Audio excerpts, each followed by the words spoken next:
माझा जो पहिला अनुभव होता, मासे लागले नाही ती गोष्ट वेगळी, पण खरोखरच ही अशी स्पर्धा भरवणं, आम्ही आज दापोलीवरून आलो, आमचा ग्रुप आला पूर्ण, म्हणजे हाऊस काय असते ना ती इथे येऊन कळली. खरोखरच एकदा जोरदार डाव तुम्हा सर्वांसाठी होत्या.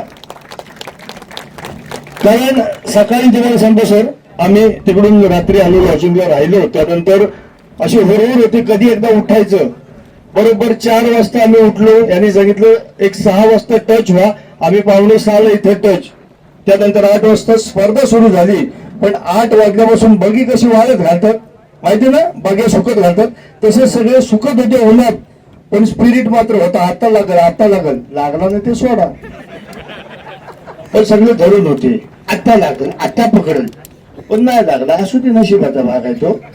पण ज्याला कोणाला 450 ग्रामचा लागला तो पण 88,000चा आहे. एकदा जोरदार टाळ्या होत्या त्याच्यासाठी.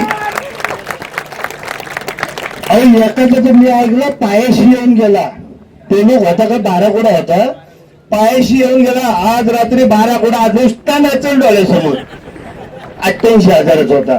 पण खरोखरच आमच्या अँगलरच्या वतीने, म्हणजे सगळ्या अँगलरच्या वतीने तुम्हाला सांगतो, आसिफ भाई असतील, सगळे तुम्ही स्पॉन्सर असाल, कोणती स्पर्धा भरवणं म्हणजे खरोखरच खायचं काम नसतं.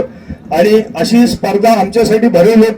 मी स्वतः माझे 3 हॉटेल्स आहेत, पण म्हणतात ना की आपल्याला हौस असते आणि काय असते स्पर्धा हे खरोखरच बघायचं होतं.